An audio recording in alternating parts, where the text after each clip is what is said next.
And we are live. Yeah, I'm putting that disclaimer up there. And there's a good reason for it. Because there's going to be possibly one or two movies on this list that has some political messaging. Yeah, like two movies. And they're both right-leaning movies at that. So, you've been warned.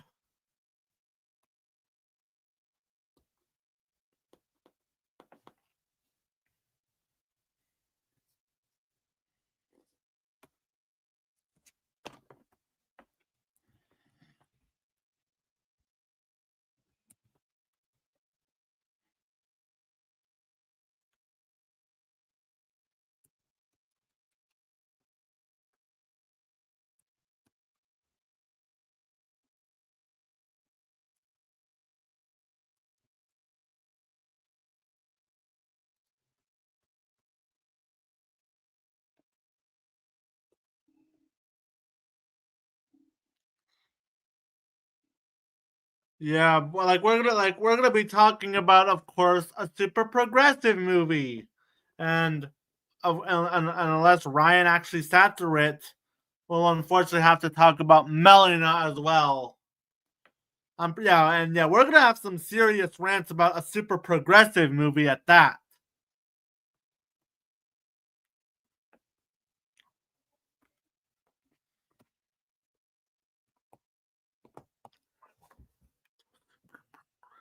Progressive.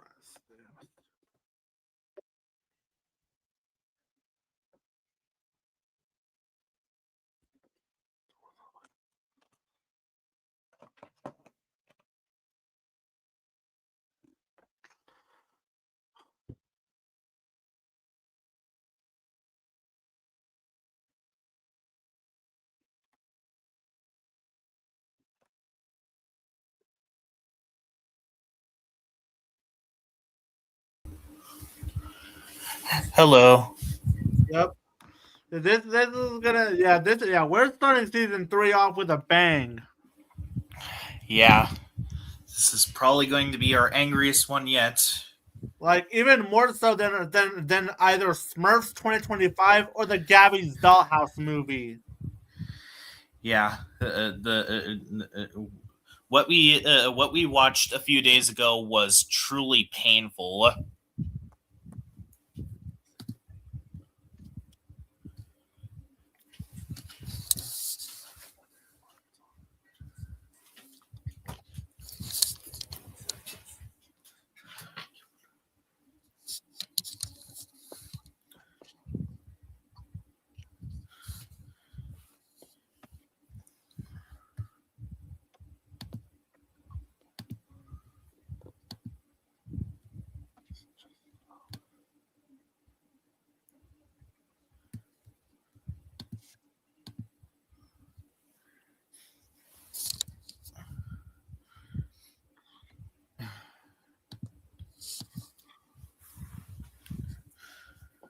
Like, oh my god. Like seriously though, we're like trust me. Hopefully, thankfully we're gonna end this stream on a positive note. Yeah, like we're probably going to go ahead and start off with that movie first because man, we really want to get that movie off our chest. Yeah, like seriously, we're gonna start off with that movie because trust me, not only do we have a lot to say about it, but trust me, so like no movie so far has made us this personally angry. Yeah, like even though I personally do think that Ivan the Incredible is a worse movie, especially with its disgusting message regarding letting yourself get bullied. What's up, ladies and gentlemen? What's up, gentlemen? What's up, Ethan? At least like even though Ivan the Incredible is a worse movie, at least you could argue that it didn't intend to offend people. Meanwhile, this movie knows exactly what it's doing. Yeah, we're gonna be talking about that movie once we get to the reviews, and that's where we're gonna start with.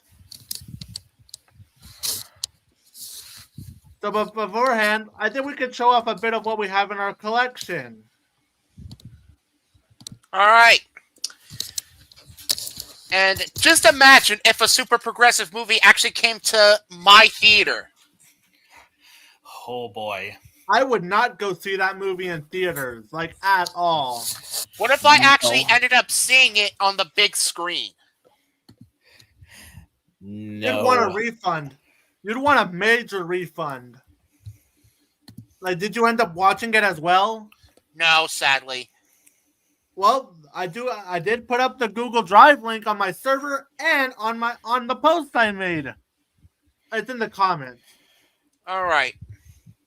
Trust me, like if you end up choosing to watch this, be prepared because you're gonna be more furious just sitting through it. Yeah.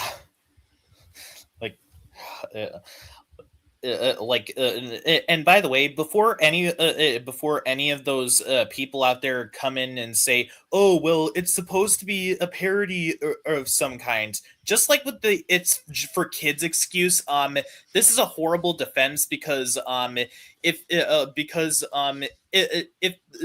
if the movie is trying to tell a story, then it doesn't get the "it's comedy" excuse. So yeah, but before we head into those reviews and the cracked comments, let's get a bit into our some of our collections. All right. I didn't get very much.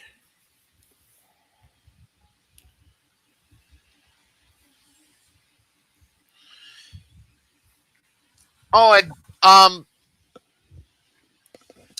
yeah. It's going to bomb hard. I might see The Strangers Chapter 3 in theaters this week. Yeah, you might as well just get that one over with. Yeah, definitely Geek Studios YT. Yep. So far, here's what I got a bit in my collection that I collected recently. I got a bit of myself a toy ducky. Nice. And of course, I got not one but two 3D glasses. And in case you're wondering, this is for when I went to go see Avatar: Fire and Ash. I saw this in 3D. Hello. Hello. Hey, Matthew the Prep. Hey, Matthew. Hello. What?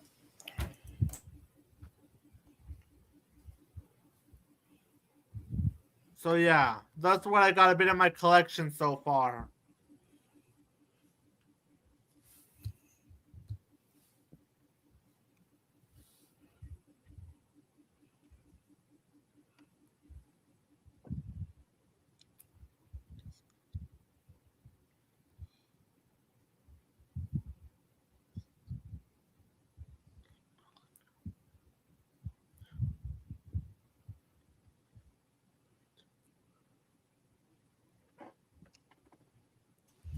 All right.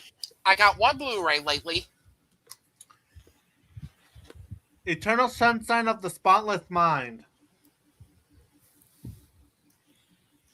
And bad news, the case is broken. Oof. Oof. That sucks. I mean, then again, and sometimes this does happen when it comes to shipping these Blu-rays.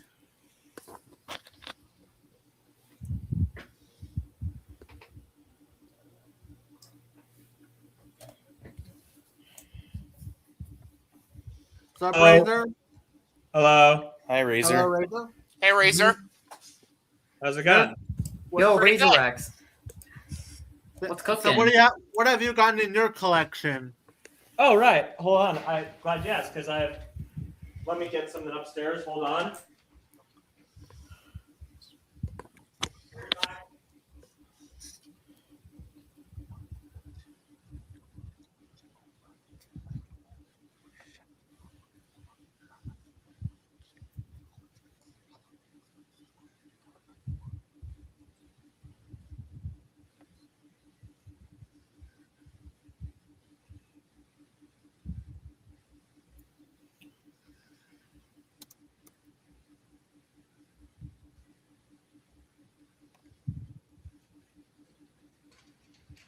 All right. Whew. Okay.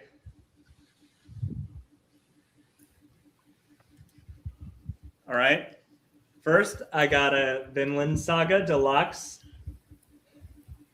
If you haven't seen Vinland Saga, I recommend watching it. This is the original manga. Then I was at another physical media store, and I got this and this. Very Sleeping nice. Beauty Yeah, nice. Is that Wicked for good? and King Kong for PlayStation 2.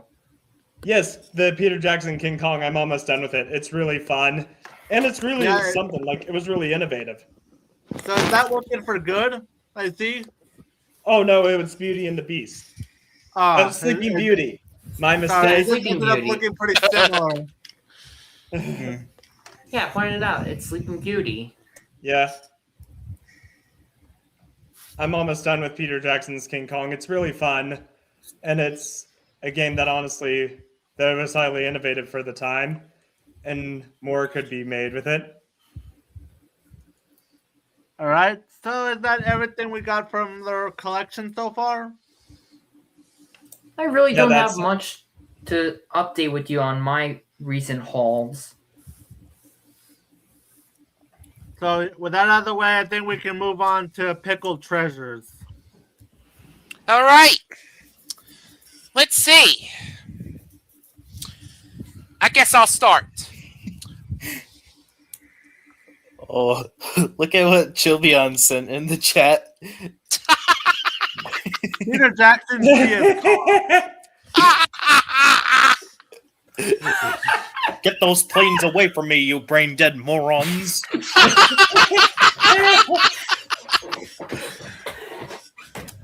Good one.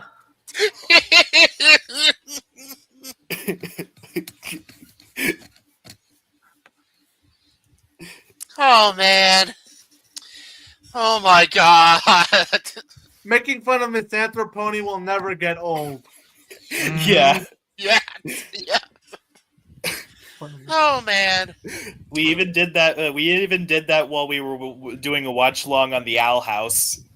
All right. All right. My pickle of the show is Ice Cube's War of the Worlds. It's you! It's you! How could you, man? How could you? That will never not. That movie is still to this day a meme. Diaz Kong, Senate Island, a good one, Geek Studios. So what's this segment all about? Oh, pickle treasures, where we do our pickle and treasure of the show. Yeah. So Basically, our pickle is usually when we talk negatively about either a movie, a show, or a game, and our treasure is when we talk about something positive of either category. Yep. Anyway. Can I talk about King Kong for the treasure, the game? Sure. All right. Where do I even start with this?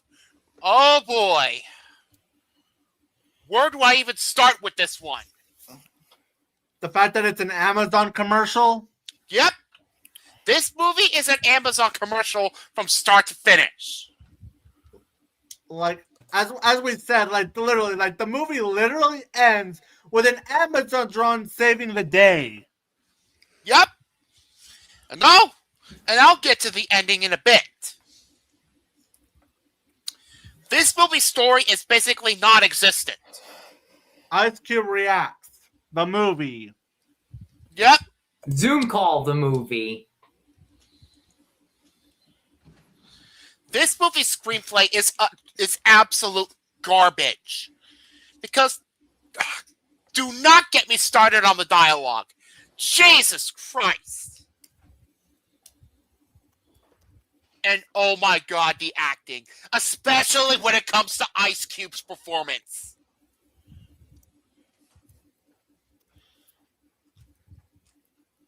His performance in this movie is beyond over the top. It is so over the top, it's not even funny.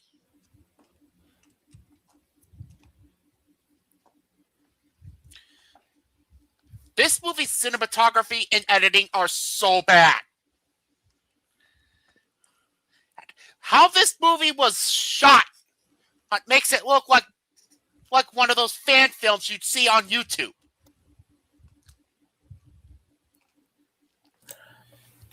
Han, can I chime in? Wasn't this movie also sitting on the shelf for quite a while?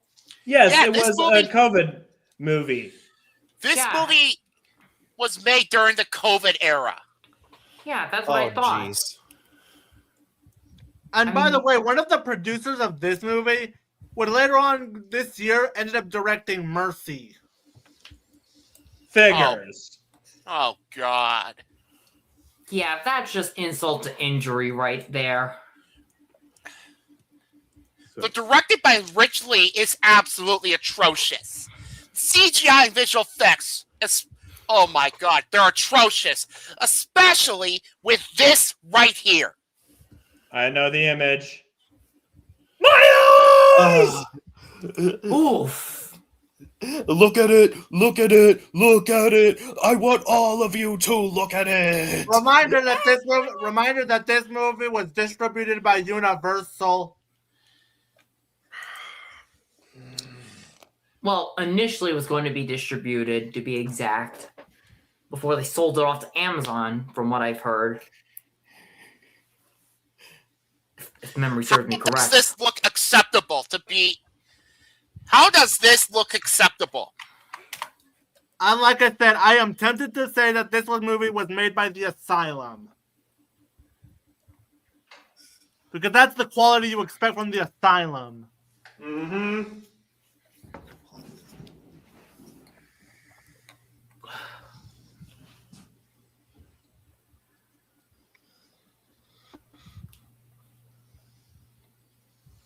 Like, if it And ends this up winning movie's worst acting- pick, And this movie, like we said, The ending can go fuck itself. yeah, because it basically relies on Amazon, an Amazon drone. Yeah. You said that before.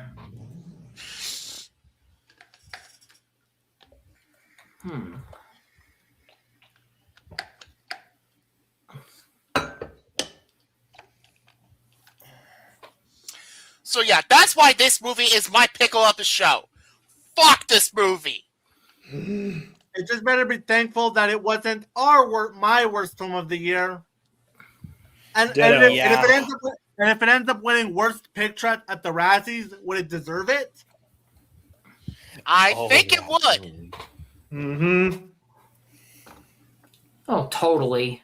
I wouldn't be surprised if it got hit with a Razzie win. Well, it's either this or Snow White 2025. I think War of the Worlds is more deserving of it. You know, hot take right there. Yeah, like I said, I refuse to watch Mercy knowing the fact that this movie is pro AI. Yeah, that was enough for me to find it, to skip it. And let's say I take issue with someone that Chris Pratt supports. Let me guess. RFK Jr. Yep. Jesus. I really can't stand it with people these days supporting such hacks like RFK Jr. Mm-hmm. All right. So now we can move on to the positive here. All right. My treasure of the show is Titanic. That to this day remains one of my mother's favorite movies of all time.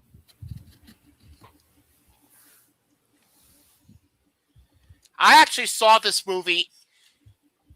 I actually saw a re-release of this movie in theaters back in 2023. It was worth it. I bet.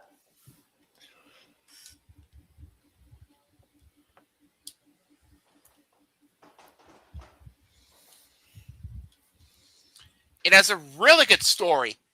excellent screenplay and directing by James Cameron, phenomenal performances from Leonardo DiCaprio, Kate Winslet, Bill Paxton, etc. Mm-hmm. It has a beautiful cinematography, excellent. It has excellent editing, a fantastic musical score by James Horner.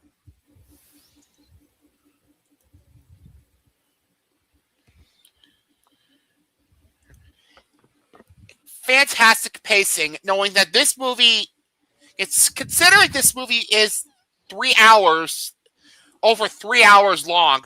This movie went by really quick. And when we get to the third act, it gets really intense. You know, when the Titanic starts to sink, right? Yep. Mm-hmm.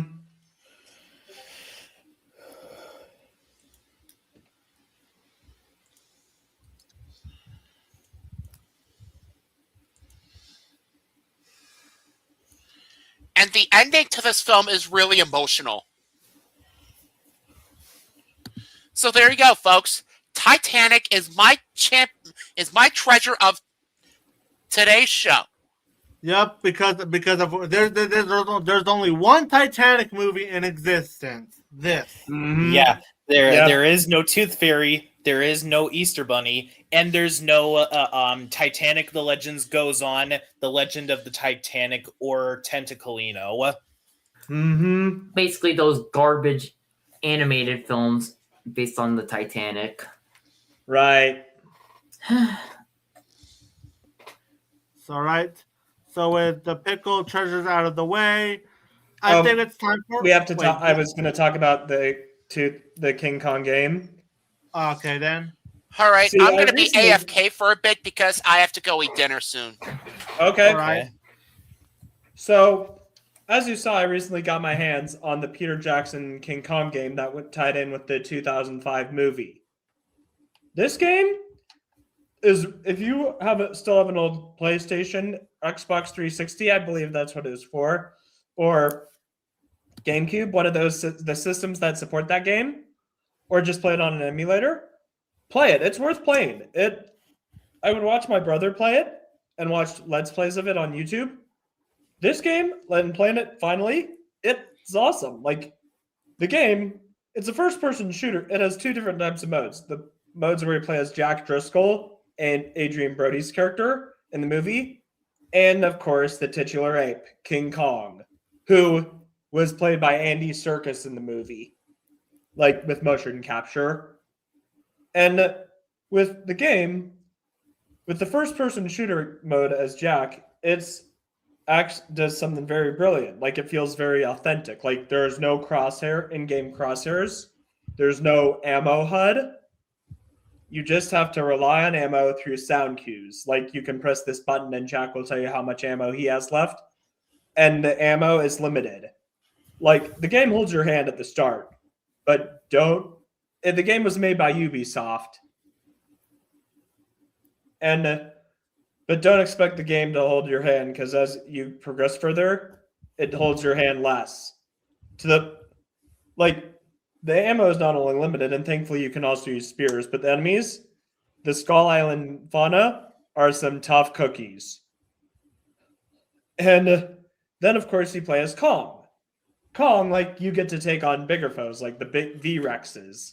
Like, and you can actually break their jaws and break those bat things' wings off, like he does in the movies.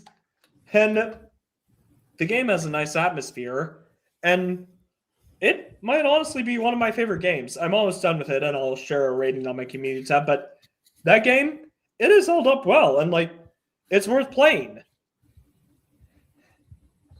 So, yeah.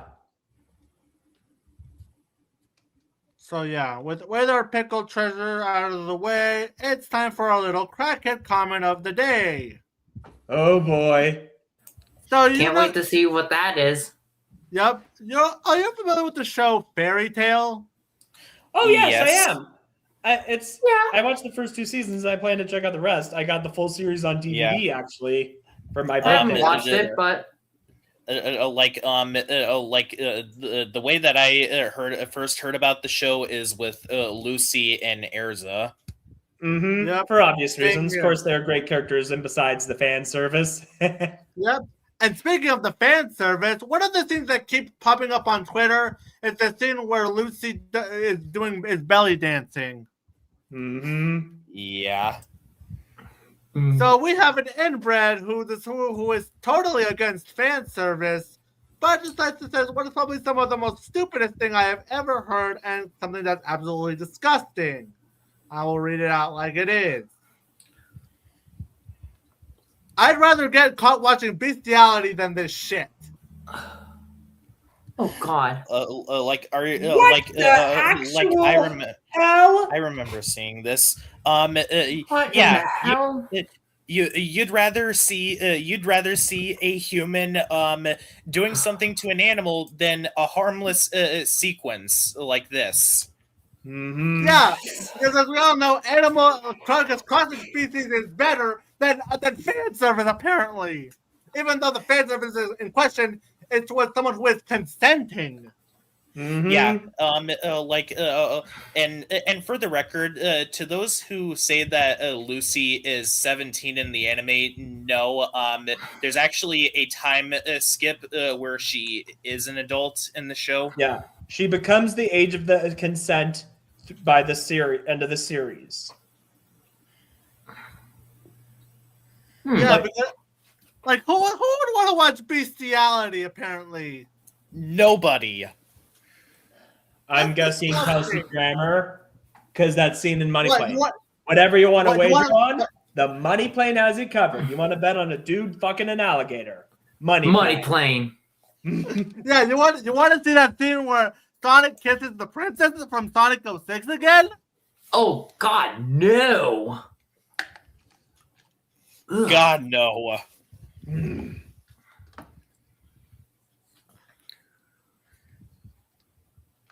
Like, what normal person says this? Wishing bestiality over that. Boy. Really an idiotic take, I must say. Mm-hmm. Yep. That's literally today's crackhead comment of the day, apparently, because that is so illogical, insane, and kind of gross that it makes me question this guy's taste in anything. Mm-hmm. Yeah, because I totally want to see animals being harmed. And considering that we're likely going to talk about a movie where an animal gets harmed. Oh no. Yeah. God. Yep. It's time to talk about this piece of shit. And yes, this is where we're starting. I'm just gonna come out and say it. This movie is dog shit. Fuck this movie. This movie, you know what? I should be thankful I never even endured this this. one is going to contain some explicit language, by the way, because we This are not movie- holding back on this one. Oh boy. This movie is, I might as well say it, it's the disaster movie of the 2020s. Except with disaster movie, except even with disaster movie, it is somehow less painful than this because it contains harmless parody jokes. Oh my god! And we can at least get a kick out of how stupid and bad it is. Where do we start with this? Let's start with the less awful thing here: the animation. I'm just gonna come out of the gate and say this movie is fucking ugly. Yes, one of the most ugliest movies I've ever seen. Like, as not only does it try way too hard to be like South Park, except it's ugly. And I would have not watched this movie and left it alone if it weren't for one very important detail. This was released in theaters. Let's start off with what you might notice right away about the characters. all of them look all of them either look like an alien is possessing them, or they just look butt ugly because we need to be like South Park and Family Guy, hurdy-dur. Except, Or they just want to like make their opponents, the film's creators want to make their opponents look like that because they just hate their opponents. And that's and by the way, what I said about them looking like they were possessed by aliens, that's an insult to aliens because I've seen alien designs in other shows and movies that look more human than these freaks. Yes. Like, I'm not kidding. Like, you want to see what the animation, the character designs look like? Like, I'm not kidding. This is what they said yes to. What movie theaters in Australia decided to say, yeah, this is totally worth putting up on the big screen. Yeah, terrible designs. Yeah. Like I literally have a character of mine named Rachel who is an alien, and I'm pretty sure that even she would say that the designs in this movie are butt ugly. Yeah. Like, let me show you what the animation literally looks like. Because the creators of this movie don't have an original bone in them. Like, I am not. Like it gets worse. This is what they said yes to. Ah! My eyes! Look at it! Look at it! Look at it! I want all of you to look at it! It's just terrible. Like, seriously though, like, it's like this falls into the trend of animation that tries to be like South Park and Family Guy.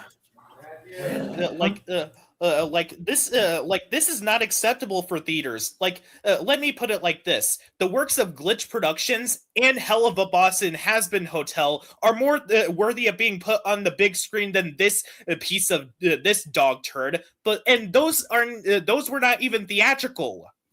Yes, there are many other. I just realized there are many other films that weren't theatrical that are more worthy of theatrical releases than a super progressive movie. And why do people think that trying to be like Family Guy works? It never works because Family Guy has the worst art style in any cartoon ever. Mm-hmm. And the reason why South Park actually works is because the animation in that show is low quality, thus they're able to keep up with current events. Mm-hmm.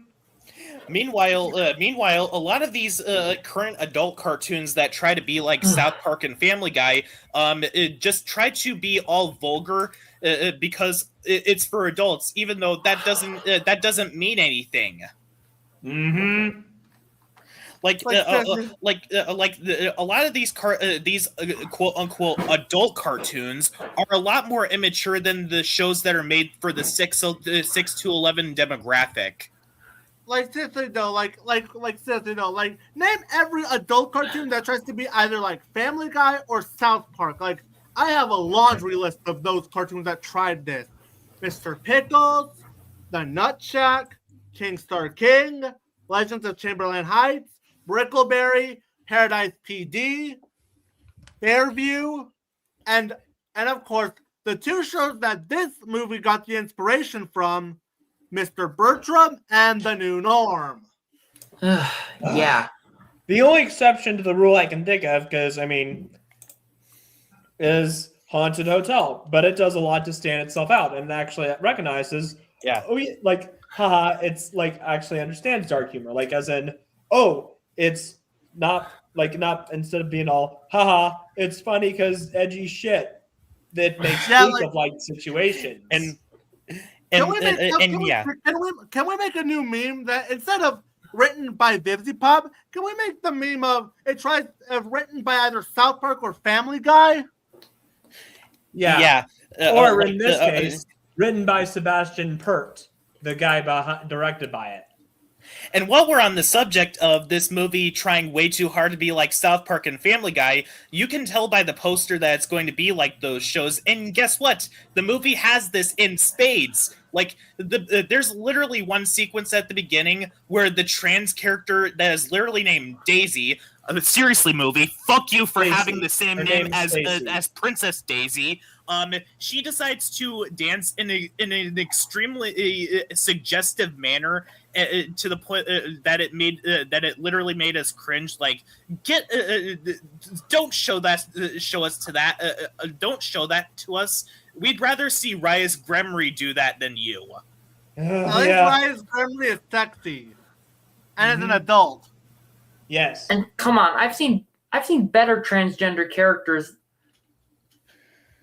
in my life than whatever the filmmakers of this filth have spewed on the screen. Mm-hmm. And yeah, there are way more sequences than just that. There's literally sequences where animals are getting killed for shock value, and there's constant talk about either sexual topics or characters kissing each other in a very gross way. And of course, I'm we going to have spoil cum this in part right movie. away. I'm going to spoil There's it. also cum here.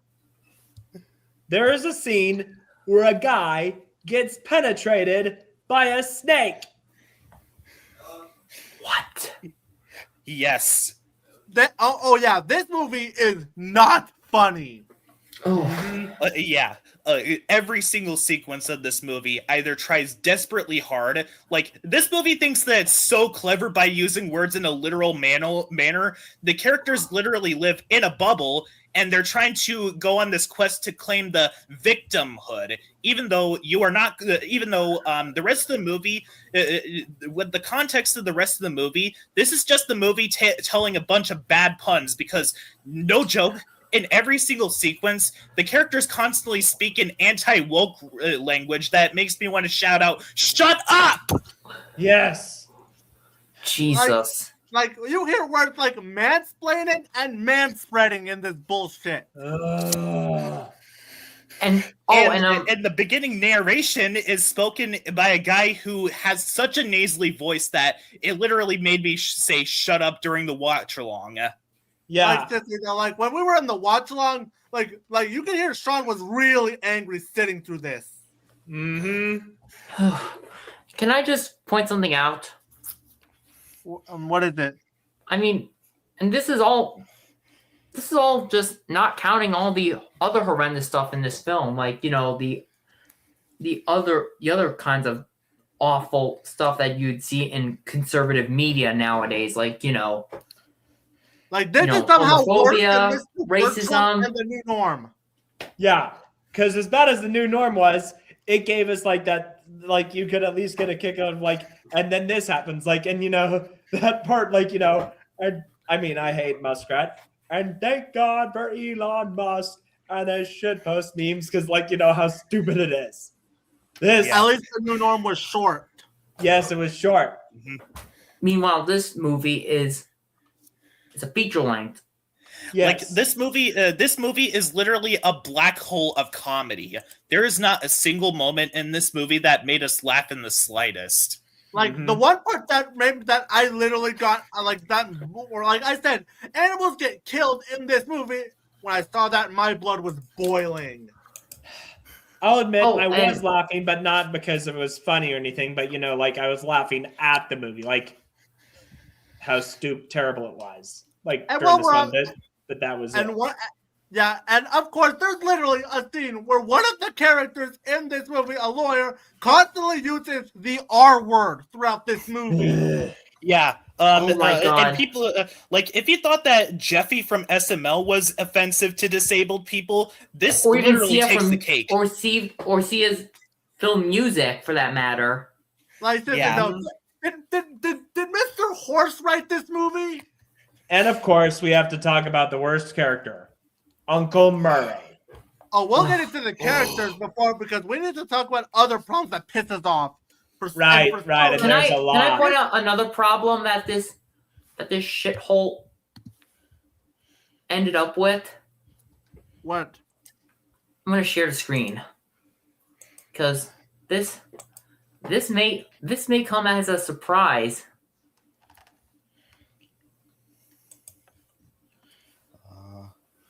Hang on. This is courtesy of Pink News. Wow. Why am I not surprised it got banned? They should have stayed banned. They should have not been Mhm. released in theaters. Yes.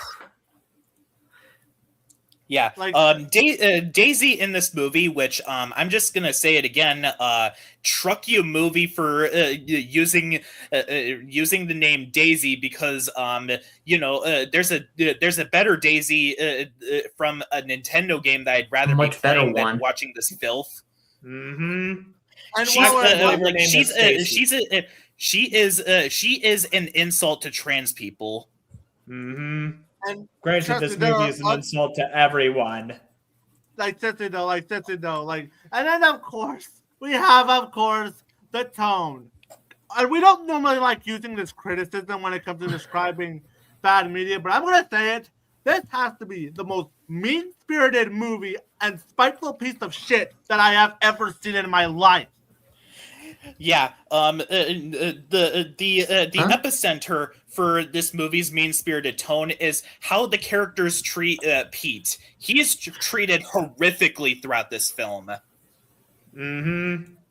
Like, there's literally a sequence where they make him carry their bags across a bridge, and when the bridge breaks, he was holding on for dear life on the side of the cliff. And when he gets back up, they get mad at him for losing their things rather than being concerned for his fucking safety.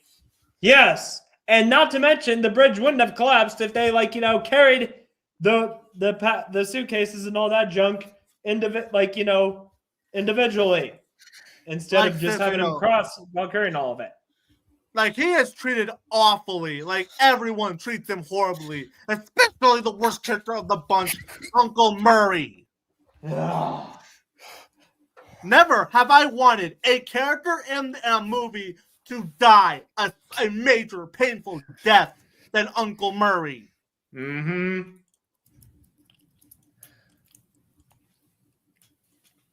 Not only does he treat Pete like garbage, but he abandons people and steals the kids' cars. Yeah, and when Pete ends up getting a hold of the victimhood and ends up getting about ready to kill his rival, he was not going to go back. But he only went back because the ghosts in the sky were basically forcing him to do that. So in other words, he gets a redemption arc, which is not even close to genuine. Mm-hmm.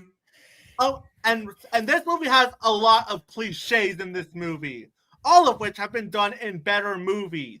Like, this movie has the road trip narrative, which has been done better in a Goofy movie, and the Mitchells versus the Machines. Yeah, Yes. And the SpongeBob this movie. And the town is literally surrounded by a bubble, which I'm just gonna say it right now. Simpsons did it. Mm-hmm.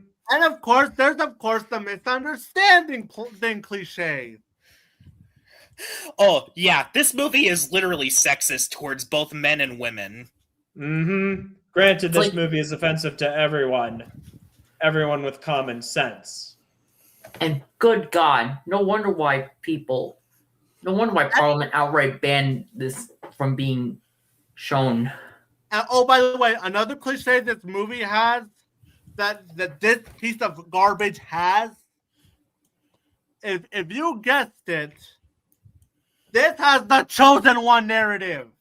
Oh, no. Except in this movie, it's very mean-spirited, with the characters going all like, "You're not the main character, shut up!"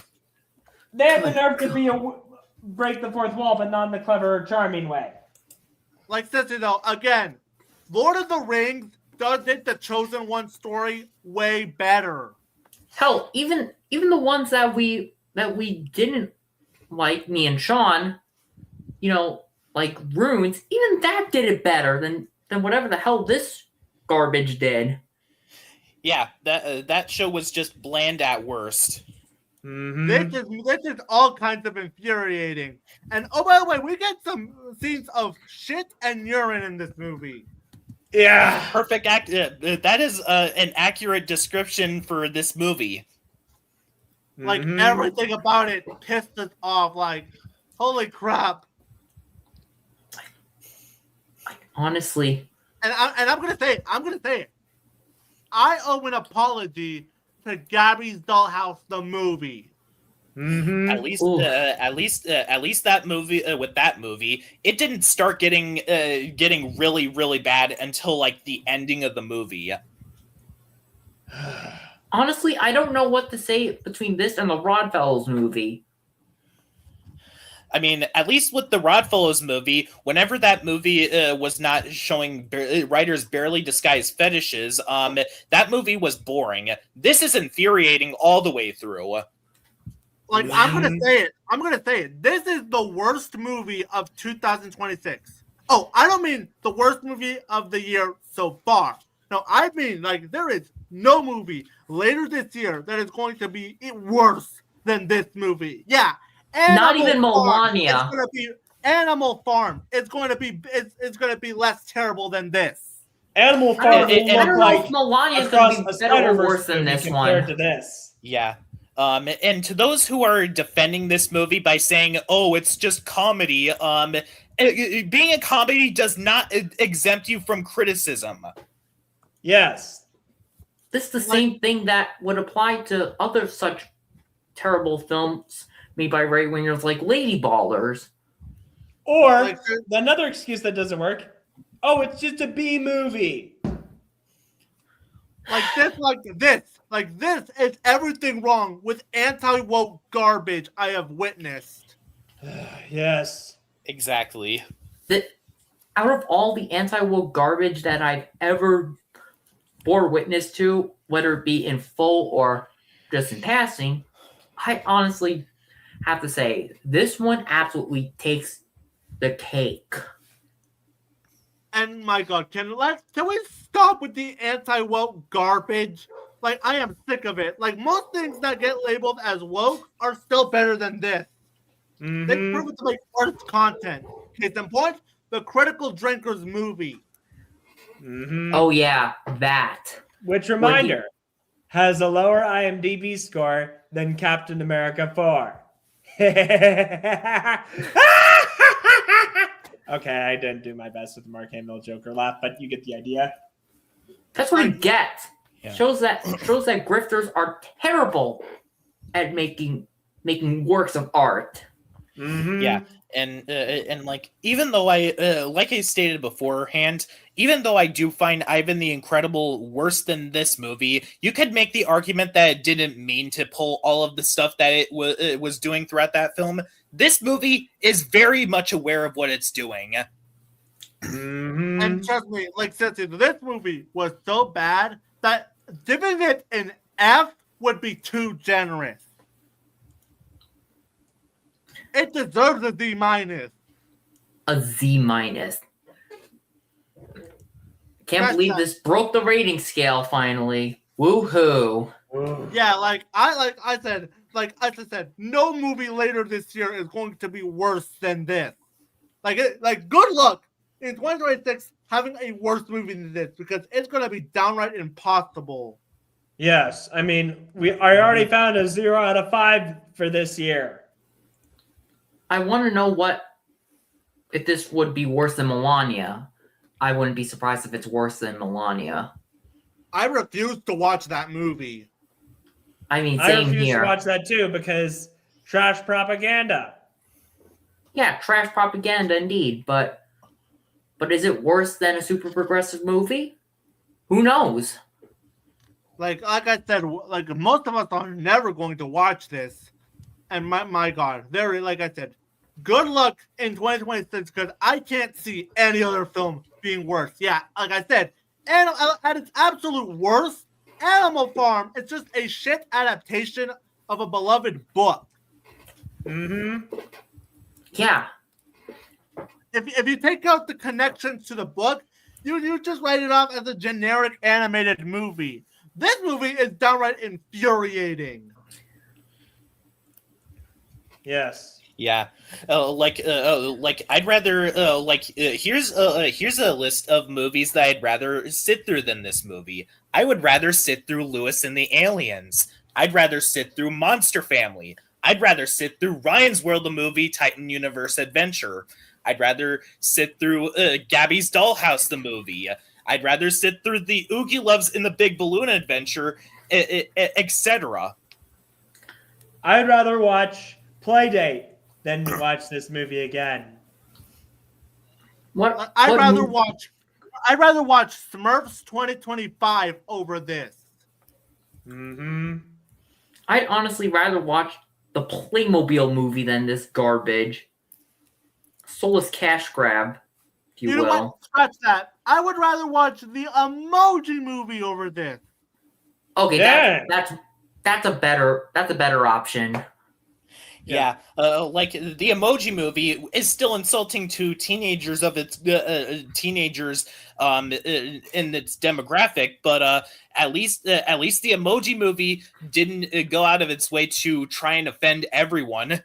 Mm-hmm. At least the Emoji movie had good animation at the very Yes. least.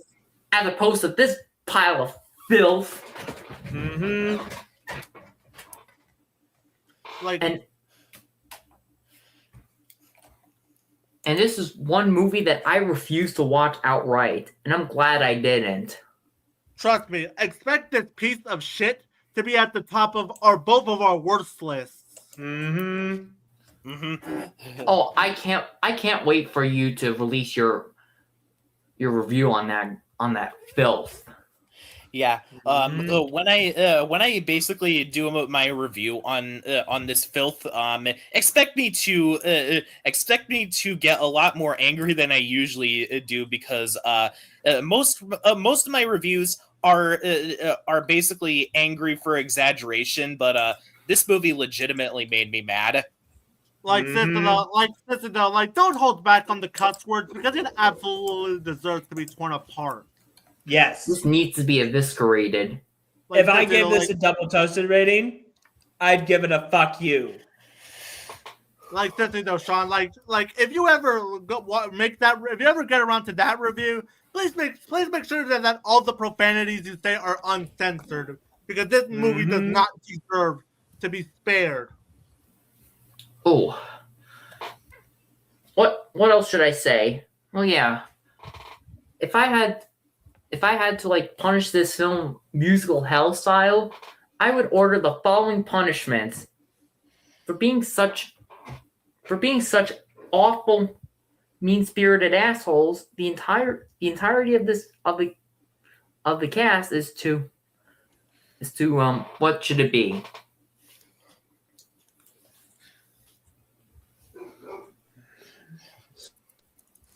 Oh, hello. Hi, Smoking Wrecker. We're currently on this pile of shit. Trying to figure out what should be a good punishment for the film writers. Let's see. Burn in hell. This movie deserves to burn in hell. Thank God I didn't watch it. I just went to the gym and then played Resident Evil 4. And I'm gonna say it. Y'all owe Fix an apology. Yes. Yeah. Like at least Fix has good animation. And Yes. hell, I mean, Fix at its absolute worst is just stupid jokes. Mm. But you can tell that they were just, at least Gendy trying was to make a good film. At least Gendy was trying something different. And This did it. trying his darndest to do something good. Yes, It didn't really turn out to be. And Well, Fix in the was and Fix was a passion project of his. Mm-hmm. This movie was made with no passion whatsoever. The only passion As that with- was made with it was to piss people off. It sounds Yeah. like it. It certainly made all of us angry. Not only did it make us angry, it was also beyond annoying. Mm-hmm. What else should I point out with this filth? I mean, what else have we haven't said about this garbage? This movie is tedious. That's for Also, I'm just gonna say it right now. I know this is the third time I'm saying this, but this trans character should not be mentioned in the same breath as the Nintendo character of the same name. Mm-hmm. This character is nothing but a transphobic caricature Mm-hmm. of what conservatives think trans people are. And So, honestly, I can't comprehend what conservatives' backwards ass thinking. Mm-hmm. So yeah, fuck this movie. Fuck the people behind this piece of shit. And the fact that this got a theatrical release will never not make us livid. Yeah, Mm-hmm. and apparently, the anti-woke people think that this is acceptable. Meanwhile, the Owl House gets canceled because of China. Seriously, guys. As if I need another reason to hate grifters. God, grifters are absolutely annoying. And Mm-hmm. you would think it would be funny to laugh at this kind of garbage. It's not. Especially knowing today's climate right now. Oof. Mm-hmm. Yeah, let me just say this right now. At least the Minecraft movie, is better than this because at least you could get laughs out of it with Jack Black's performance. Yeah, Mm-hmm. true. And though I pity the people who had to deal with the chicken jockey. Mm-hmm. Yeah. What Chilbyon said. That's an iconic phrase. That's an iconic quote. Hi, I'm Daisy. This movie, this movie made us angry and it drained us. Mm-hmm. Yeah. This might be the worst animated movie of the decade that got a theatrical release. You Yeah. serious? The Rodfellows movie at least didn't get a theatrical release, even though Danny basically begged his mother to basically screen this in a theater. When I highly doubt that would have been freaking possible. At least Megamind 2 gave us memes. Mm-hmm. Shoot them with the dehydration gun. I'm trying to figure out what. Wait a minute. He shot them with the dehydration gun. Yeah. Consider yourself lucky, right, dude? Right, dude? Consider yourself lucky. Yeah, trust me, this movie is genuinely awful. Like, probably one of the worst movies ever. Yeah, this is a movie that is offensively bad. Mm-hmm. And not even offensive in a way where it does a good job at shot. Like, it's not even good at being offensive. It is terrible at it. It's offensive in the worst way possible. Like, this might be this decade's Dirty Grandpa. Yeah, no joke. There's one sequence that implies that women cannot fight with men, which truck you movie. Mm-hmm. Sexist. Fucking misogynist. Yeah, trust me, like, this movie is everything with the anti-woke crowd. And I sure know for the fact that the likes of Matt Walsh and Ben Shapiro are gonna love this movie. Mm-hmm. Oof. Fuck those guys. And fuck the Daily Wire. And by the way, I know I'm saying this again. This movie being a comedy does not exempt it from criticism. Mm-hmm. Okay. Same thing also applies to filth like Lady Ballers. Right. Something that I just really don't like either. I refuse to see anything by the Daily Wire. I watched Mr. Bertram, and Ugh. Let's see. I would rather sit through all Cartoon Network's reboots over the Daily Wire. I'd rather watch freaking X Armor Gibiate over Daily Wire garbage. No wait, I'd rather watch Big Mouth over Daily Wire, and that is saying something. I'd literally rather watch Breadwinners over anything made by the Daily Wire. Oh yeah. But of course, I draw the line at actual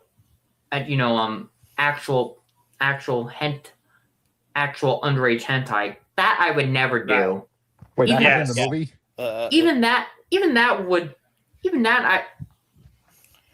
Even that's At worse than worst, Daily but- Wire schlock.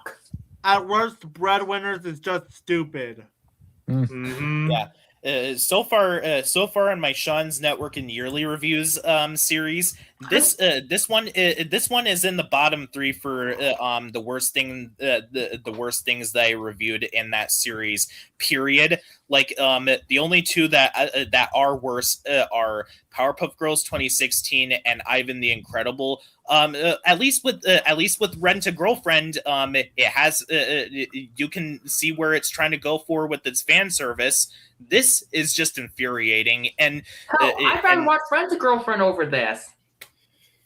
yeah, I mean, then again, I refuse to watch anything with Lolicon in it, so that's where I draw the line. Oh, let's look at some of the comments. I'd rather stick my head in the bath time than watch Daily Wire. I'd rather bob for apples in the toilet than watch Daily Wire. I'd rather eat the rotten asshole or roadkill skunk and down with beer than watch anything Daily Wire. Any anti-woke like Daily Wire needs to be shut down for good. I'm trying to figure out what would be. I mean, seriously, anything. Hell, oh, look at what It's a Rundown 72 said. I'd rather stick it on a grizzly bear than watch Daily Wire. Very much. yeah. I'd rather stick my head in the bathtub than watch Daily Wire. You said that already. Yeah. I'd rather watch any Studio Ghibli movie than watch this garbage. Well, Come yeah. I mean, come on, Studio Ghibli movies are actually way better. I mean, save for Earwig and the Witch, of course. Mm-hmm. Check out my comment. I'm just gonna. I'd rather watch her twerk for an entire movie runtime than watch any Daily Wire movie. At Same. least She-Hulk is an adult. Yes. Hell, Mhm. even though the She-Hulk twerking has been beaten to the ground by grifters, hell, even that's nothing compared to anything by the Daily Wire or even this filth. Mm-hmm. I'll even take the Guinea Force twerking. Well, better yet, I'd rather watch Velma than this. Ooh. I'd rather watch the entire MCU timeline than any Daily Wire movie. Mm-hmm. That's a challenge.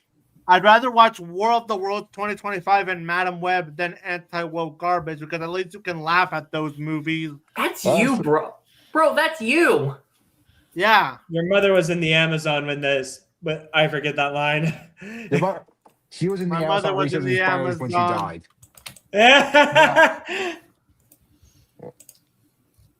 I'd rather drown myself in beer than watch Daily Wire. What other filth would I rather do than watch Daily Wire? I'd rather take Fan Force Stick over Daily Wire. Oof. Or forget any avant-garde movie that he produced over Daily Wire. I'd rather slam my head with a sledgehammer than watch Daily Wire. Oh, a DS Station reference. Yeah. This movie can fuck itself. A super progressive Absolutely. movie. Send this movie to the bunkers, where the light never shines. Mm-hmm. Yeah. Yeah, that's true. It is better like yet- me. Hell, that Roger Ebert review on monologue regarding Freddy Got Fingered is absolutely appropriate for this film. Yeah, and by the way, hey, TMFU 2001. To answer your question from a little bit ago, the reviews which I did end up putting the anger disclaimer on are my reviews on Monster Family, Robot Boy, Ivan the Incredible, Ryan the Last Dragon, and the upcoming review on Rent a Girlfriend. Which, by the way, is coming out in April. I'd rather Yeah. watch Sanjay and Craig. Mm-hmm. Better yet, I'd Hell, rather watch the Julie. speaking of Freddy Got Fingered, I'd rather watch that.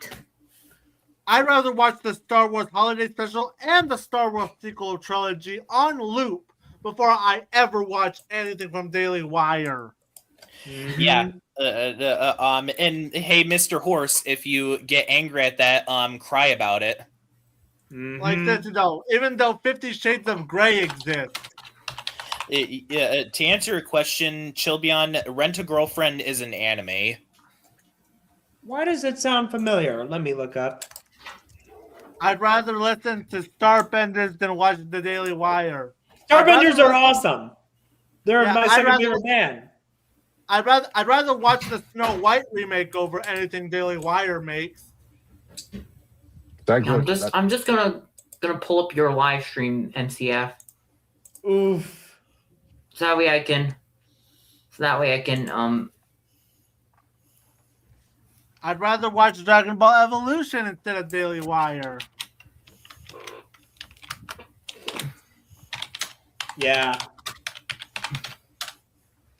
I'd rather watch the 2010 Last Airbender movie than this garbage, and he'd rather watch Gabby's Dollhouse and I Know What You Did Last Summer 2025 again over Daily Wire. Mm-hmm. What Yeah. a miserable pile of shit. Yep. Yeah. To describe this movie in one sentence, this movie is a dumpster fire. worse Mhm. than Rent a Girlfriend. Oh, I'm trying to think what my comment's gonna be. I'm still waiting for when Ethan shows up. So in the meantime, I'm probably going to talk about a few movies that Ethan most likely didn't see during this time. Just to get the taste of this shit out of my mouth. Yeah. Mm. All right, I'm gonna go at and least- eat dinner. Yeah. At least Rent a Girlfriend has good animation. Something you can't say about a super progressive movie, that's for sure. Mm-hmm. I know for a fact that 2026 will not have a worse movie than this. I can guarantee you that.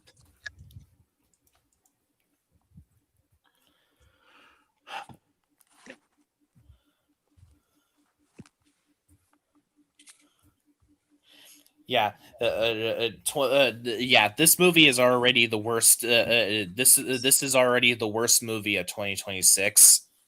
Mm-hmm. Nothing is going to top it. I'd rather watch both Sponge on the Run and Saving Bikini Bottom, the Sandy Cheeks movie combined than this any day.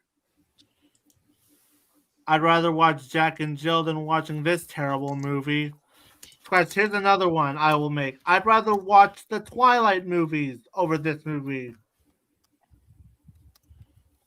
I'm gonna take Cats over this. Mm-hmm. Let's see. I'd rather watch Dear Evan Hansen over this.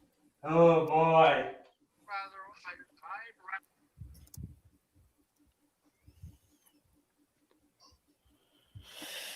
Let's see. I'd rather watch. No. Don't say I'd rather watch LaQuisha. That movie was offensive too. Actually, I'd rather watch LaQuisha over that film because, like, let's look at my work. Like, LaQuisha is a 0 out of 5 for me, but I'm with Mitchell, the Lord of the Ring fan. I'd rather watch Until Dawn over this, and I hated that movie. And I gave that film my worst rating, 2 middle fingers down. A super progressive movie is actually my third least favorite movie of all time. My second is the 2021 Cinderella movie.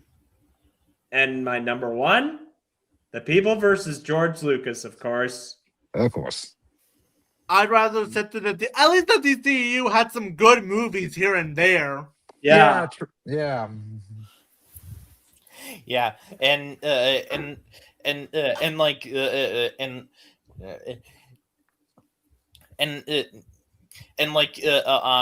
I still can't get that image of them showing Daisy doing that suggestive dance out of my head. Like, why did you have to show that to us, movie? And I can't get over that scene with the snake. I'd rather watch at least Teen Titans Go is more funnier than this. Oh yeah. Yeah. Oh, absolutely. Mm-hmm. Hell, I'd rather watch Thundercats Roar over this. Oh. I'd rather take every Disney live action remake over this. I'd rather take their direct-to-video sequels over this. Mm-hmm. I'd rather watch Beauty and the Beast Belle's Magical World over this. Oh. Mm-hmm. Trust me, we have an entire... Yeah, it is. A super progressive movie is the absolutely lowest terrible movies can be and the absolute lowest anti-woke media can get. Mm-hmm. Trust me, since we even our Gabby's Dollhouse and Smurfs 2025 rants didn't send us on this much of a rage. Yeah, like Smurfs 2025. Smurfs 2025 was an insult to a franchise only, and Gabby's Dollhouse was incompetent with its message at worst. Mm-hmm. Meanwhile, this movie downright offended us. Yeah, it's offensive to disabled people. It's it's offensive towards men and women. And it's also offensive to animals. Mm-hmm. I will never get over the fact that this movie chooses to kill animals for laughs. Like any movie that kills an animal and plays it up as a laugh will always be on my shit list. Yeah, and it's also it's also an indicator what this movie is trying to do. It's trying to emulate it's trying to be like South Park and Family Guy while failing miserably. Let's see. Another thing I'd rather watch any video from DS Station over this. At least, DS Station at least can at least have some funny moments. Mm-hmm. I'd rather watch any video from Star Giant Productions over this. Mm-hmm. Mm. I mean, at least they're fun to do impressions of.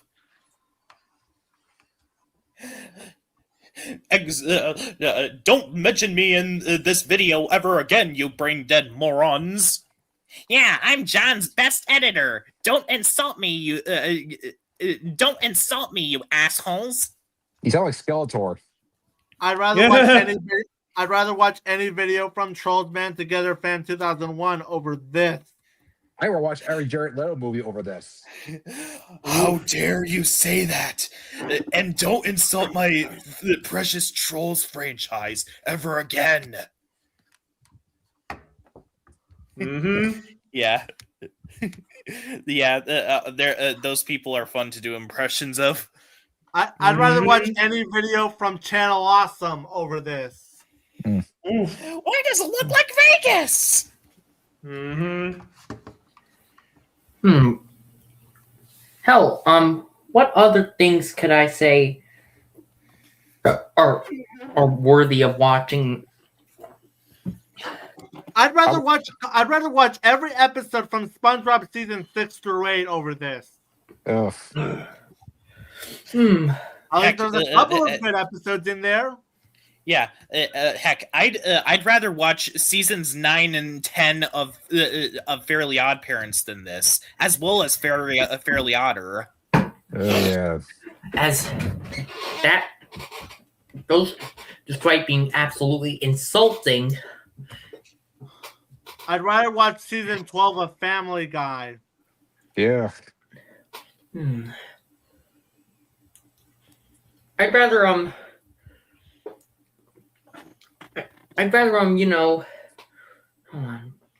I'd rather watch all 4 Norm of the North movies over this. I'd rather watch Ice Age Collision Course over this. And the Ice Age Adventures of Buck Wild as well. Hell, I'd rather watch Garcy's Wing over this. I'd rather watch the Garbage Pail Kids movie over it. I'd rather take Wish over this. I'd rather watch Surf's Up 2 over this. I'd rather watch Tom and Jerry, Willy Wonka and the Chocolate Factory over this. Hell, I'd rather watch the 2021 Tom and Jerry movie over this. Because at least with that movie, I'd rather watch Space Jam: A New Legacy over this. hell, I mean, at least with Tom and Jerry 21, at least it wasn't promoting and wasn't being spiteful. I'd rather watch. I mean, even though Kayla was an absolutely asshole of a character. So yeah, that like this like yeah. Let's move on to something that doesn't make us want to blow our brain cells off. Yeah, overall, fuck this movie. Fuck it I straight saw- to hell like it deserves, and I let it never saw- burn. I never saw it, but thank God. Hurl it to the sun. Hell, it should be hurled to the sun.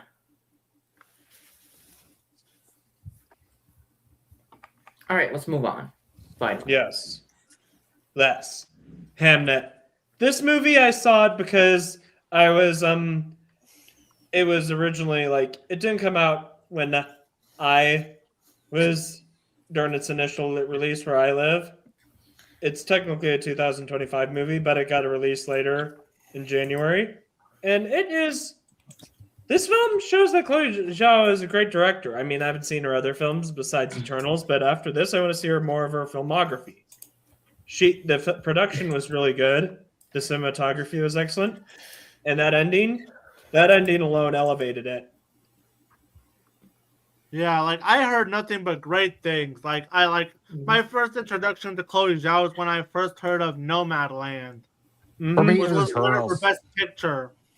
Yeah, plan to check that film out after seeing Hamnet. And it goes to show like how the quality films like she can make when she's allowed to cook. Yeah, because we all know Disney doesn't allow anyone to cook. Yeah. Mhm. You know, I'm gonna say this. Even though Eternals was bad, I would still rather. I wouldn't call it the worst thing. Yes, I'd rather take it over eating humans. Fair enough. And I could appreciate what it was trying to do. It was just the execution. Yeah, exactly. It was trying to be more serious, but I can't feel bad. I kind of feel bad with the cast of that crew. Mm-hmm. At least I would still take Eternals over Thor shit and blunder. Oh yeah. We don't talk about Oh yeah, another film I'd rather suffer than a super progressive movie. Moving on. Yeah. Yep. It's funny how that continues. Yet Eternals is pretty much been shafted. Mm-hmm. At least with Eternals, you could get the sense that Chloe Zhao tried to bring something different, whereas Thor: Love and Thunder was just insufferable. Mm-hmm. Yeah, and Okay, let's move on. We got a topic. Yeah. So another film I saw was a Disney little documentary, and it's called Disney Handcrafted. I have yet to see that. Yeah, it's actually on YouTube currently. Wait, yeah, it's current. Let me check if it's currently on YouTube I will do that. because it's on their official YouTube channel. I will check It's- that later. Yeah, and it's a pretty solid documentary. For those who don't know what Disney Handcrafted is about, Disneyland Handcrafted is basically the documentary that basically chronicling the frantic year-long construction of Disneyland before the 1955 opening, using rare archival footage audio to provide an in the trenches look at the challenges and artistry involved. The film offers an unpolished behind-the-scenes perspective, focusing on the craft people and Imagineers who built the park, and is considered a deep dive for dedicated fans. Mm-hmm. That's good. Yeah, it's a document. Like back in the day, I used to think that Disneyland would be a place that I would want to go to. Yeah, I never got a chance to go either. I went. I forget one of the two, but I added the film to my watch list. I'll check it out. Yeah, like that place seemed genuinely interesting to go to. Like, although nowadays I probably wouldn't want to go to Disneyland. One, because it's expensive, and two, The current state of Disney. Yeah, I said it that. before. I'll say it again. I take back that wishing that they would remake Atlantis: The Lost Empire in live action, and The Black Cauldron in live action, and Treasure Planet, because they'd botch it up. Found it. But yeah, I agree. Let's seriously. There was a time where I want to give those live action remakes a chance. Like, don't be wrong. I like the originals, but they could be. There's some things that could be improved, like the Rachel stuff. Yeah, but like with the way that Disney is, the position that Disney is in right now, they should not be remaking any other movies, including the movies that need to be remade. And no, Mr. Horse, it has nothing to do. It has nothing some people may not like Bob Iger, but you need, you blatantly insulting him and making wishes that he die in horrific ways is unacceptable. Yep. like as well as the grifters too. Yep, Yes. them too. Oh I yeah, point out grifters that's are perhaps just one of the our- biggest examples of people that need to shut their mouths. They do not care about Disney in the slightest. No grifters. Disney is not falling apart because they're going woke. They're just making bad decisions. Yeah, there's a difference. I like Disney because they're making bad decisions and they're being lazy with their ideas, not because they're woke. We are not the same. Exactly. There's so many reasons. There's so many reasons to not like Disney, but them going woke is not one of them. And they never went. Personally, I'm glad that Bob Iger is stepping down pretty soon because he basically supported he was one of the people who supported what Trump did with Jimmy Kimmel regarding Orange Badman with what he said with what he did regarding Charlie Kirk, as well as the fact that Bob Iger is in support of AI. Yeah. Yeah. That's what I gave up on Disney. I started boycotting Disney for various reasons, but that just added to the list. Oh yeah, that. It's funny how people say Jimmy Kimmel because of the fact that he just made some comment about Charlie Kirk. I mean, even though I do hate Charlie Kirk. Well, it was a joke in regards to Trump, regarding what Trump did about regarding what Trump did about Charlie Kirk.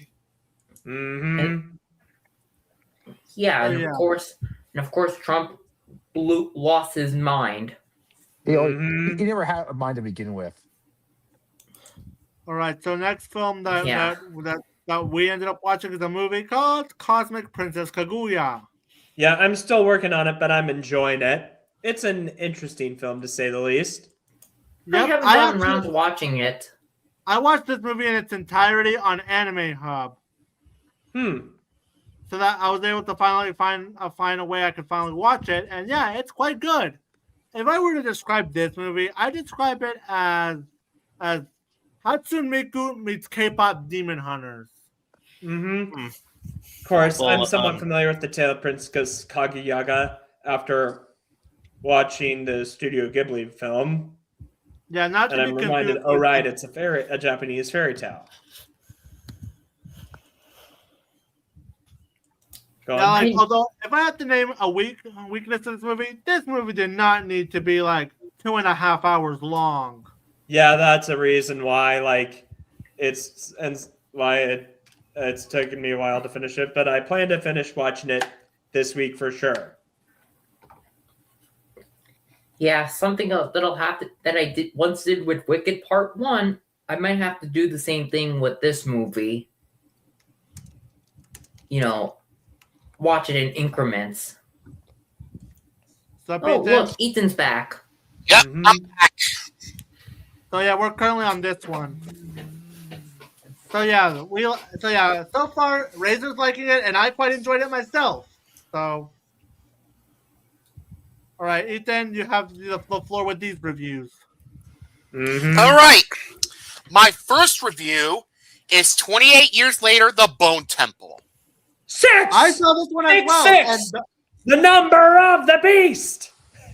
yep, Mhm. and I went to go see this in theaters, and the best part is that I was alone when I went to go see it. Like, nobody was in the theater when seeing it. Mhm. Oh, geez. Fun fact: when me and my mom went to see Shrek Forever After back in 2010, we were alone in that theater. Oh damn! Mhm. This movie was really, really good. Yep. Where do we start? First off, we can start with Ralph Fiennes in this movie. And Oh yeah, Ralph Fiennes. He was Chef Julian? excellent in this movie. Yes. because we actually see a bit of the after effects from the previous movie, and as we explore his character, Dr. Yes. Ian Telson, Mhm. and his relationship and his dynamic with his little zombie friend. Wait, Samson. Samson. Yeah. Samson is like it's actually quite engaging. Mhm. Seeing how much That actually Ian has the whole Telson- implications of the world, like, because, like, you know, like, does it seem? Well, I'm not going to go too far into it, but it is much more interesting, like, and all. And I'm not going to spoil the movie. Mhm. And other things I enjoyed about this one are the villains we have in this movie. Oh Mhm. yeah, the villains. Yeah. Like like Lord Jimmy Crystal, which first off, I'm like when I heard that name, I immediately thought to myself, that name sounded familiar, and I was reminded, oh yeah, Sing 2. But even more so, you realize that this that Jackal like Jimmy Crystal in this movie is basically a caricature of Jimmy Seville. Mhm. Oh god, Jimmy Seville, as in the disgraced British guy. Yup. Jesus. Let's And not forget also- to mention this movie is directed by Nia DaCosta. Yep. Oh yeah! I'm liking her filmography so far. I mean, yes, there was the Marvels, but she also did can. Pick- When also she's did, allowed to Pick- cook, boy, does she hit the mark. You know what? Yeah. You know, she also did Candyman 2021, and honestly, that film was fine. But I think the climax could use some work. Yeah, I might plan to get. I've grown to appreciate that film for some things, but I plan to watch it again.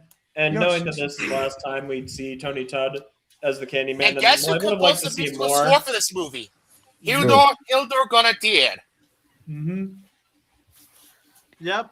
And this movie is definitely quite enjoyable. Like I like that finale was like loads of fun. Oh yeah, I loved the ending. Mm-hmm. Like trust me, hearing Iron Maiden was a blast. I actually got Yep. up when I was alone in that theater. Yep, and I enjoyed that scene too because Iron Maiden is my favorite band, and Number of the I love Beast is my Iron favorite Maiden. album. Hmm. And of course it's nice. Everyone has a sense of culture when they're saying, "28 years later, Bone Temple brought me here." Yep. Hmm. Love that song before, but this song was just all. That scene was awesome. Yep. And not to mention the zombie designs. Mm-hmm. I'm gonna get going. I think my dinner might be ready soon. I'll talk to you guys later. See you later. Alright.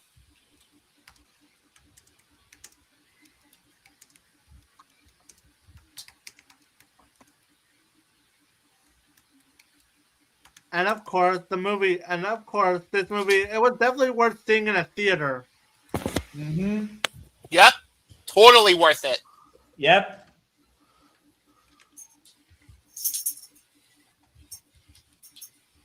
So, any thoughts on this one, Ethan?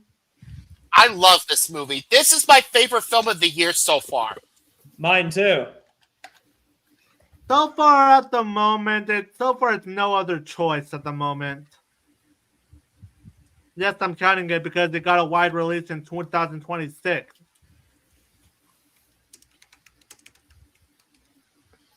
So yeah, Mhm. I'm giving this. Yeah, this movie's story is really good.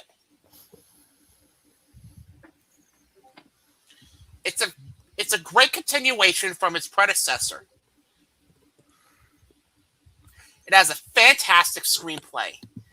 Nia DaCosta's directing is excellent here. Great performances too, especially Ralph Fiennes.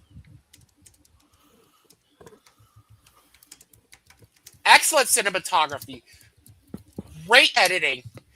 Fantastic musical score by Hildur Garantier, who, by the way, composed the musical score for Joker 1 and 2. And we all know how much movie Cartoon Fanatic likes Joker 2. Mm-hmm. Yeah, I love it so much that I threw it in the trash.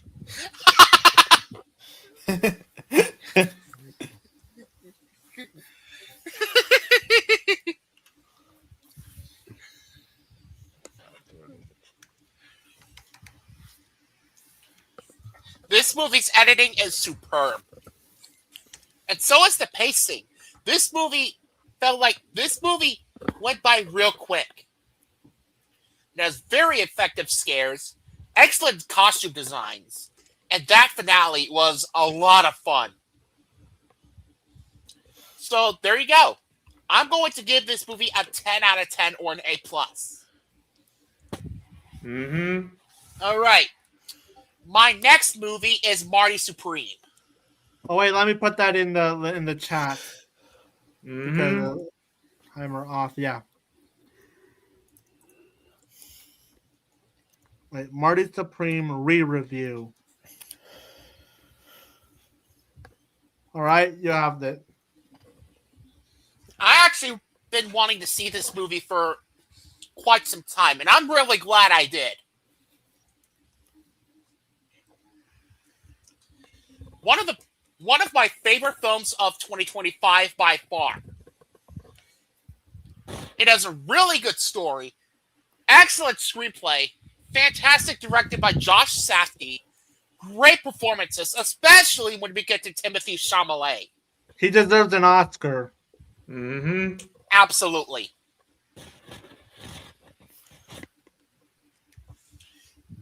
Yeah, this movie's cinematography is absolutely beautiful. And so is the editing.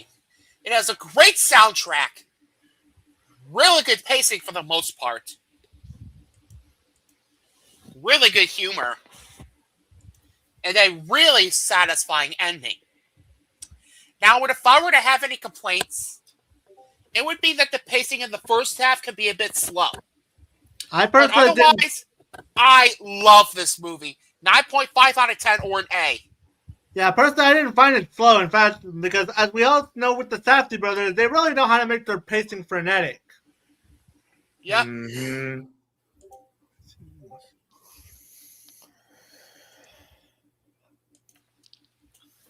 My next right. movie is a foreign language movie from North Korea. Oh, I No know other this one. choice. I saw this one as well, and it's definitely the best film of 2026 for me, at least, since I do count it.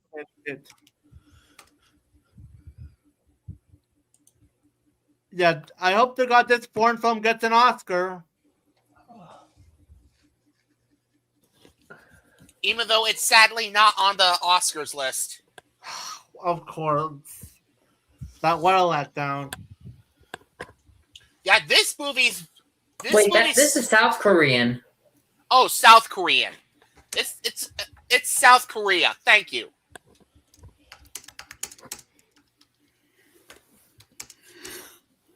I was like, North Korea? Like, what? This movie. Yeah, This movie's story is really engaging, and so is the screenplay. It has great dialogue, excellent performances, great pacing, very good soundtrack, very good cinematography, excellent editing, really funny humor, really fun action, and a really satisfying ending. Yep, Park So- Chan-wook definitely cooked with this one. Yep. Hey, highlight Mitchell's comment, please. All right. Yeah. Yeah, it's a real shame.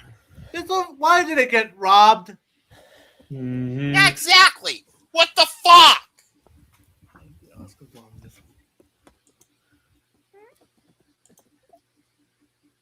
Anyway, I surprisingly have no flaws with this movie. 10 out of 10 or an A+. Alrighty. My next movie is Send Help. Wait, all right, here we go. I saw this movie on January 30th. This I movie- loved it. Yep, Sam Raimi is back, mate. Yeah, I plan to might check this out through other means because it's by a studio that's unfortunately owned by Disney. You are a pirate. Your ability. Being a pirate is not right to be. Alright, so Razor Rex is going to go see this movie in theaters soon. No, I mean I'm going to see it through other means. Go ahead. But you can give your thoughts on this one. Yeah, this was really good. Sam Raimi is back, baby.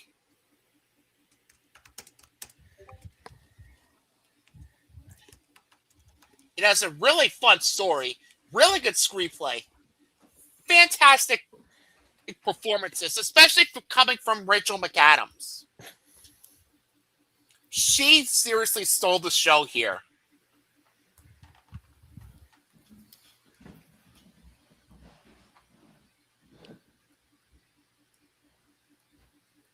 It has a really good cinematography, great humor, really good editing, solid pacing for the most part,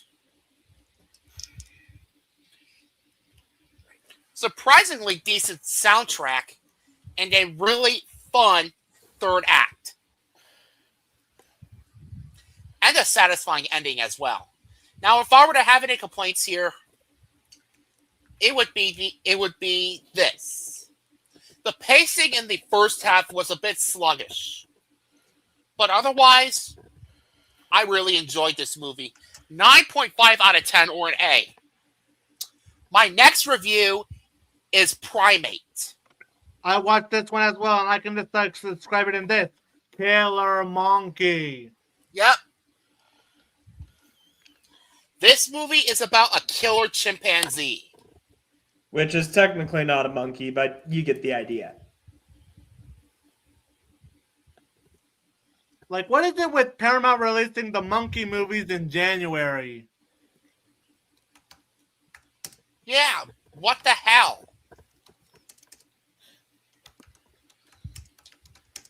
And yeah, it's definitely enjoyable. Come on, it's like a chimp killing people. I think that alone is worth seeing it for. Yep. Yeah. Well, at least it's not a shark movie. This movie is actually directed by Johannes Roberts. Yes, and I know his other grievances. The only film I watched of his was the first 47 meters down. Mm-hmm.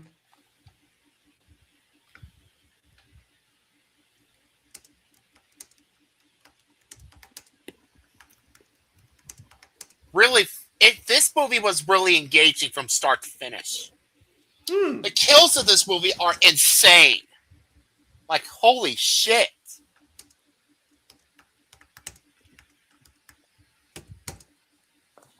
It has a really good screenplay, really good story, phenomenal performances, really good practical effects. Did this movie use practical effects?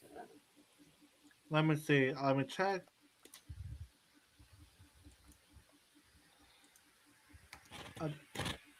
Yeah, apparently it did. Oh. As I checked. Highlight Mitchell's comment.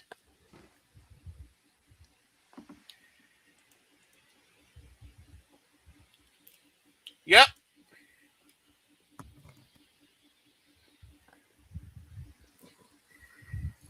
It has a good cinematography, good editing, a really good musical score,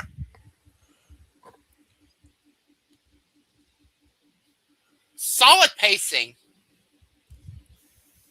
really good scares, and a really fun third act. And the ending was satisfying too. Now, if I were to have, and the directing by Johannes Roberts was great. Now, if I were to have any problems with this movie, it would be, I only have one problem with this movie here. Let me guess, pacing? Yeah, pacing in the first half.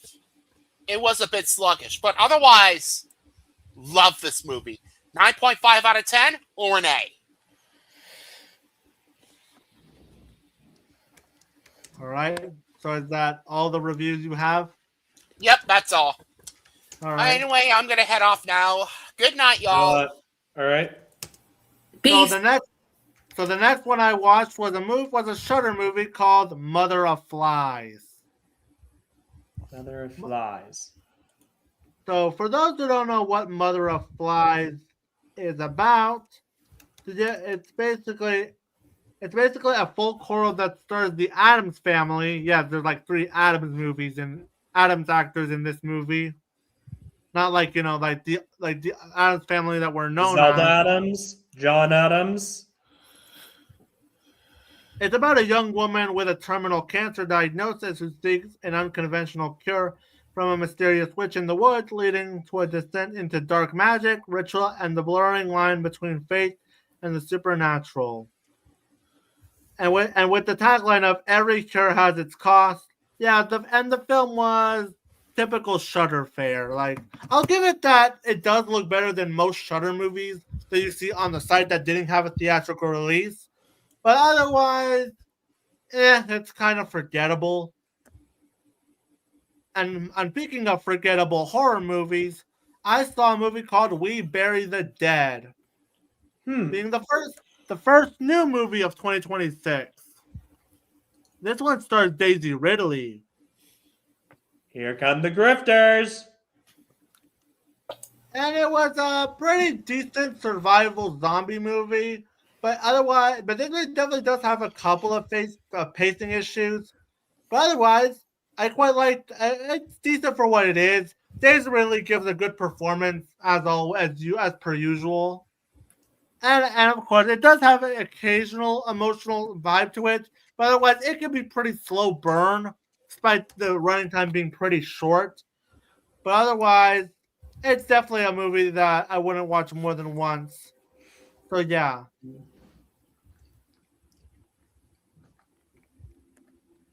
Your turn. Oh, all you need is kill. I saw this film, and upon doing some digging, this film, it was based off a manga or something that that inspired Edge of Tomorrow. And this film, and also the English dub, has my favorite voice actress, Stephanie Shea, voicing the lead. This film, I actually prefer this over Edge of Tomorrow. Of course, I wasn't crazy about Edge of Tomorrow, but All You Need Is Kill, it explored the concept more and actually was felt more visceral and explored the comment of reliving the same, being stuck in a time loop where you relive the same day over and over again. And well, it did lose momentum on some parts. It's all right. I'd give it a 3.5 out of 5. And finally, the last movie is Iron Lung. This was a movie I really wanted to like. Like, I didn't want to hate it. I really wanted to like it. Like, I should note I haven't played the game, so that could be a factor. But there are things I did appreciate. But I mean, there are movies and shows where I didn't play the game and I've enjoyed them, like Castlevania. But the problem is, like with this movie. Okay, I'll start with what I liked. The atmosphere was spot on, and it had a good sense of claustrophobia. And I thought Markiplier was actually pretty good in the film, and I could appreciate what the film was trying to do with a small budget, like trying to work with what it had. Well, the film started, unfortunately, that's all the praise I can say. Well, it started off strong and went downhill sometime around in the second or third act. It got repetitive, and the pacing didn't help matters either.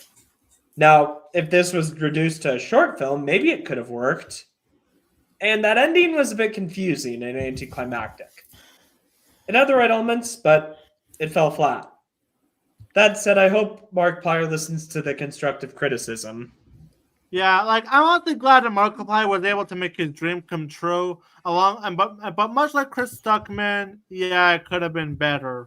That being said, I always believe that Markiplier and Chris Stuckman had more passion towards the movies they were making, unlike other YouTubers to film. Mm-hmm. Yep. Yeah.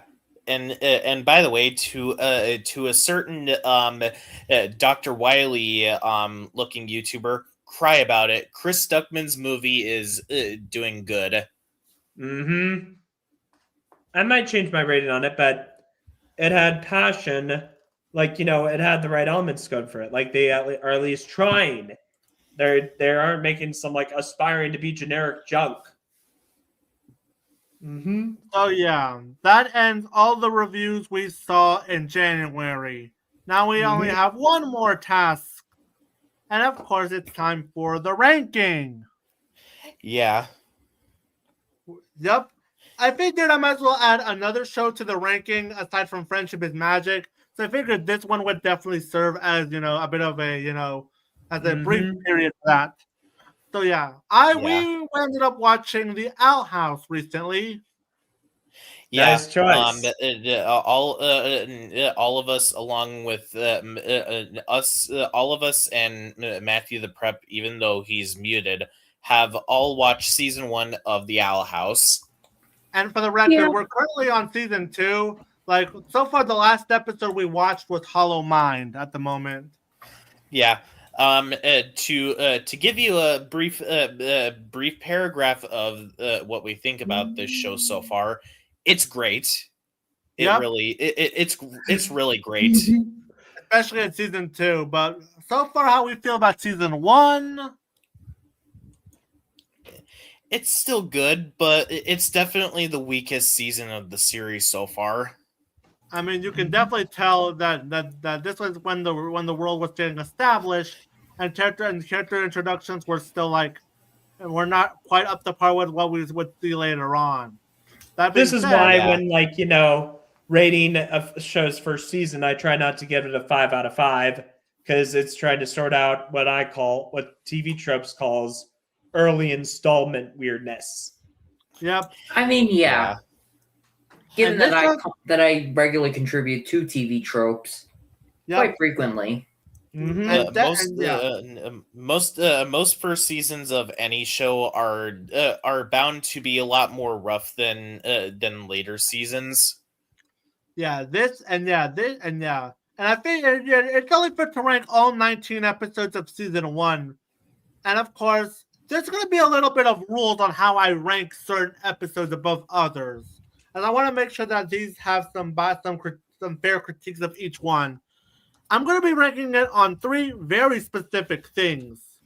One is entertainment value. Is the episode at least entertaining to watch? B is how is the story? Like, how well does the A plot or the B plot are good? Like, if how good is both the A plot and the B plot if they have one? Like if an episode has a weaker subplot, then it will be ranked lower. And 3, and most importantly, is how essential the episode is. Basically, if an episode is skippable, it's going to be ranked lower and it will lose points. So I'm going to be ranking how I feel about those episodes in those 3 criteria.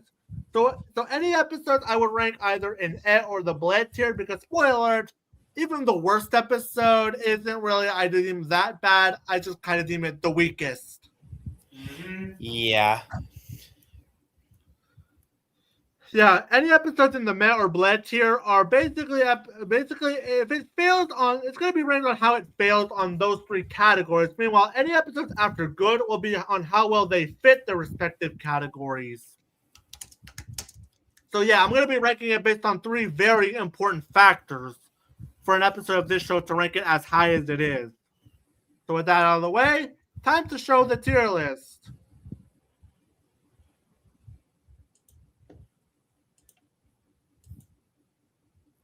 All right, so coming in last place is, of course, Once Upon a Swap. Yeah, Not surprised. This episode is definitely the weakest of the season so far.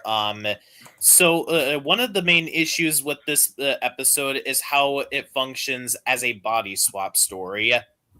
You know, a Freaky Friday flick, if you will. And this episode really does nothing to subvert that. And from a show that's usually good at subverting tropes, it definitely sticks out like a sore thumb. Especially the scene where Luz literally, especially Luz's scene as Ida. Yeah, and it's not like Ida is better in this episode either, because while she's in King's body, she just wants to stay with those who basically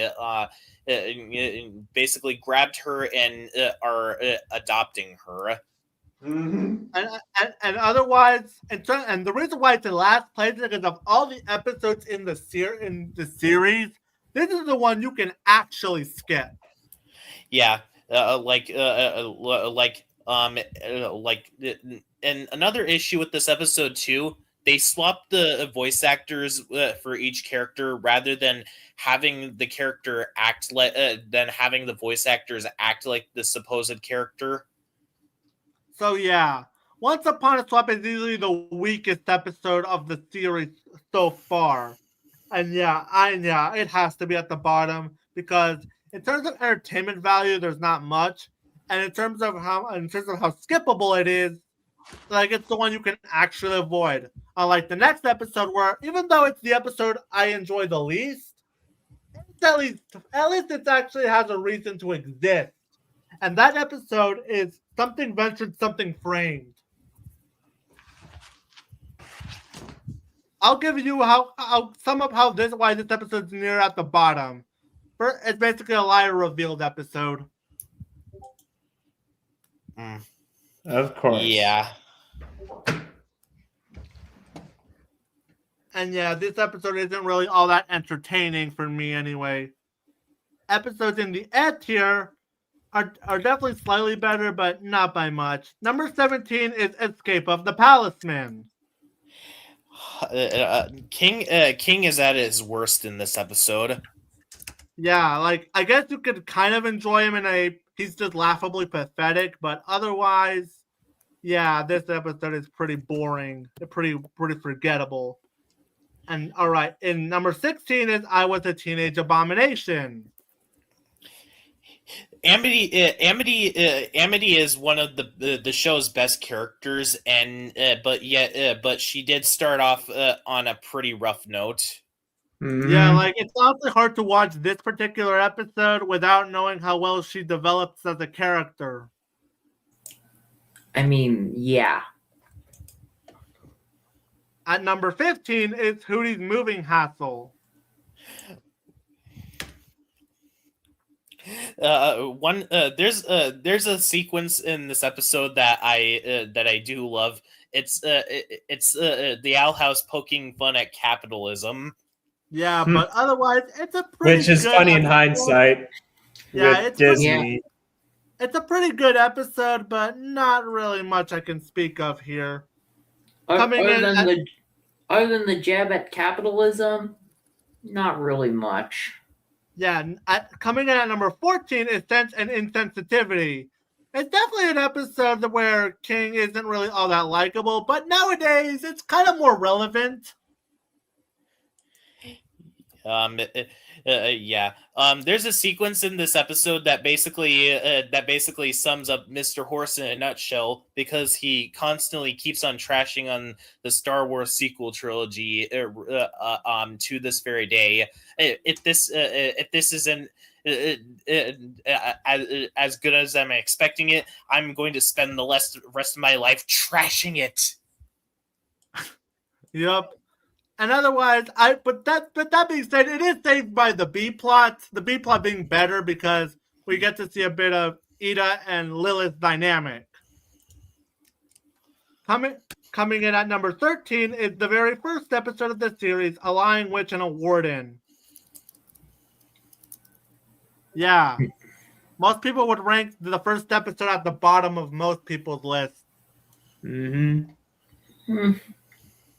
But for me, it definitely is a good first episode, as it is clear that there is a bit to take in as it establishes the world. And like I said, if an episode serves more of a purpose in the series, then I'm going to rank it higher. And knowing what we'll end up knowing about Luz's mom, this episode starts to become better, considering the fact that you know that she does care about Luz. All right, now we're in the episodes that I really do enjoy. Coming at number 12 is Really Small Problems. Probably the best King episode we've gotten this season. Yeah, this is the episode where we basically made fun of Mr. Horse.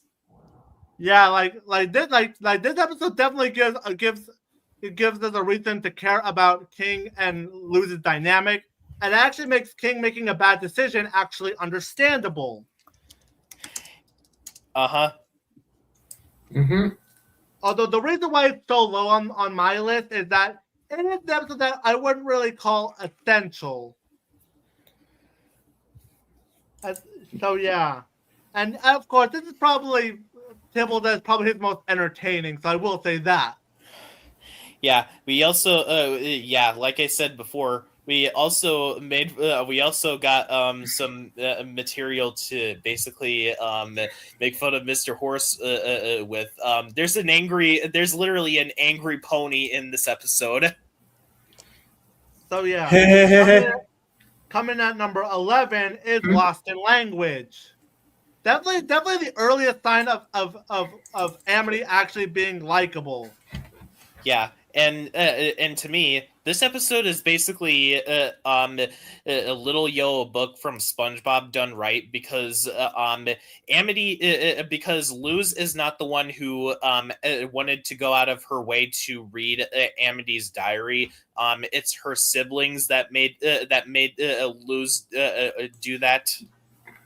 Yes, exactly. Yeah. But the reason why it's also lower is also because it does have a B plot that I didn't really care for. But Yeah. otherwise, yeah. Coming at number 10 is Wing It Like Witches. And we have an episode that that's just a pretty fun sports episode, but as well as we do learn a bit of Amity as well in here. And let's just say it, I'm trying to remember that name. Yeah, like this episode was definitely quite enjoyable, and it's a pretty entertaining underdog story as well. So yeah, I can't go wrong with those. At number 9 is Convention, an episode that where we learned quite a bit in this episode in Convention. Yeah. Yeah, like if there was one downside to this episode, it's definitely the whole misunderstanding portion. But this was definitely a better first episode for Amity than her actual first episode. Coming in at number 8 is The First Day. The First Day is definitely an important episode for the series. Like I said, we could have done away with the misunderstanding plot, but otherwise, it's definitely a great exploration of the coven. Plus, I just love the subplot with King as the teacher. Yeah. Oh, there's also this out of context clip where King ends up being thrown out by the principal. Like, yeah. Like, I would watch an episode of King being the teacher. I wish we got an episode like that. But it's too bad that we didn't get time to see much else, considering how Disney treated this show. Yeah, in essence, at not really 7, too well. At number 7 is Adventures in the Elements. Okay. Yep. It's definitely a fun adventures episode. Not much I can say about it here. Coming in at number 6 is Witches Before Wizards. Yeah, the second episode is this high up on my list. What I like is that this was definitely one of the earliest instances of this show getting pretty dang dark, but definitely gives Luz definitely a good lesson for her to learn. But yet Disney thought that this show didn't fit the Disney brand for some reason. Yep. And now in my top 5, my number 5 is The Intruder. Oh, I missed out on Witches Before Wizards. Yep. At number 5 is The Intruder. Definitely a good introduction to Ida's main power. And it's another very dark one. Yep. Probably a top contender for one of the darkest episodes of the series. And now we're getting to my 4 favorite episodes of the season. My number 4 is Youngblood Old Souls, a satisfying as hell finale that made us look forward to the following season. Yeah, though a perspective to keep in mind is that the season 1 finale came out in August of 2020, and season 2 premiered in June of 2021. Disney. Disney. Why did you not like Disney? You treated this show horribly. Yep. And it was definitely epic as hell. Coming in at number 3 is Agony of a Witch. And definitely an episode where you do feel like everything in season 1 is coming full circle. And at number 2 is Understanding Willow. Yeah. Once we figure out that Amity's parents were very controlling towards her, you can kind of see why she wants so desperately hard to hide her friendship with Willow. Yup, and yeah, this episode definitely I think this is what was the inspiration for Hollow Mind. And yeah, and this episode it's definitely a good insight inside Willow's psyche, and it's definitely probably one of the more emotional season 1 episodes. And then we have our favorite episode of season 1. There's no contest. Easily. Bomb Fight. Easily, Yeah. without a doubt. This is the magnum opus of season 1. And this was the episode that forever changed the show. where Amity reveals her sexuality.